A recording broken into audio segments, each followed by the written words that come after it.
I had just set down the last box when the phone rang. My daughter's voice crackled through the line, bright and demanding. "Mom, get ready. In an hour, I'll be there with 20 people from my husband's family. Cook for everyone and get the rooms ready. We'll stay 2 weeks." She didn't ask, she commanded, like I was her servant. Like this house, my house, was just another resource for her and her smug in-laws.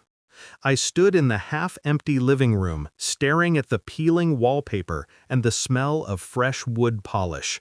My chest felt tight. And then, suddenly, calm. A peculiar, icy calm. Because that was the moment I decided. They thought they could invade me. They thought wrong. Backstory setup. There was a time I believed my daughter respected me.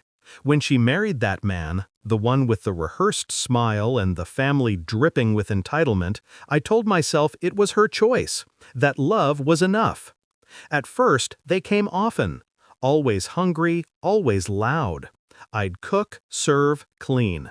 My daughter would laugh at the table with her husband's mother while I washed their plates in silence. They treated me like an innkeeper, not blood.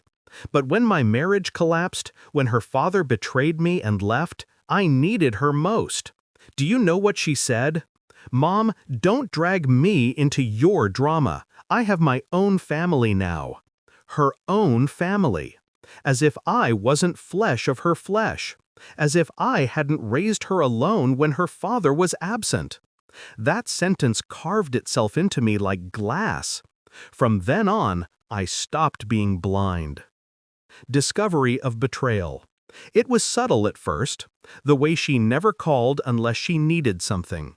The way her husband's family arrived with empty hands, never once offering to help. The way she mocked me, softly, but enough that I felt it. I began to watch her.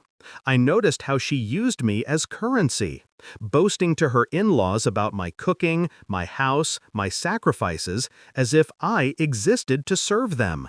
Then came the final blow.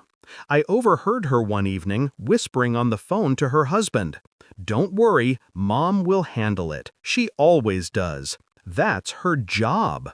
Her job. I was reduced to a role in her play. That night, lying in the dark, I didn't cry. I smiled. Because finally, I knew. They thought I was weak. But weakness is only the mask of patience. Shift in mindset. The country house was my fresh start. I had bought it quietly after selling what was left from the divorce. A place no one knew, a place untouched by their expectations.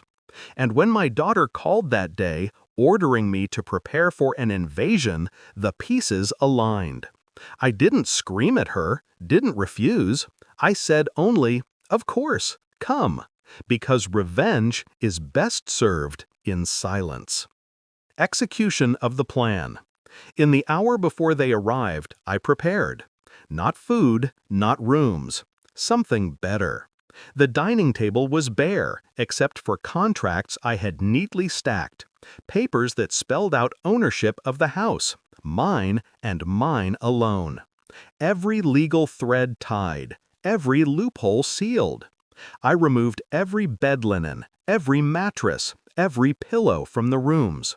Bare wood, cold and unwelcoming. In the kitchen, I left empty pots, unlit burners, and a single loaf of stale bread on the counter. But the true masterpiece was the letter. Handwritten, folded neatly, placed on the entryway table where they would all see it. A letter addressed to my daughter. It began with one line. "This is not your home, and I am not your servant." Climax and confrontation. When they arrived, 20 people, voices echoing like a mob, they burst through the door with suitcases and entitlement. My daughter called out, "Mom, where's the food? Where's the welcome?" I stepped into the room slowly. I wore my calm like armor. "There is no food," I said. Her smile faltered. "There are no rooms," I added. Confusion spread. The mother-in-law wrinkled her nose. The men frowned. "What do you mean?" my daughter demanded, her voice sharp. I pointed to the letter. "Read." She snatched it up, skimmed, and her face drained of color. Her lips moved silently over the words as her in-laws stared. "This is ridiculous," she hissed, crumpling the paper. "We came all this way." I cut her off. "Uninvited. Unwanted. Do you think I exist for you, to feed you, to house you? No, not anymore." Her husband shifted uncomfortably. His mother muttered, "I told you she was unstable." I laughed, a low, steady sound that filled the empty house. Unstable? No, prepared. I held up the contracts. "This house is mine, legally untouchable. And if you don't leave in the next 5 minutes, I'll have the police escort you out for trespassing."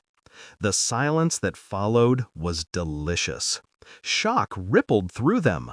Pride turned to panic. My daughter's face twisted between rage and fear. She tried to speak, but no words came. For once, she had no command, no power. They left.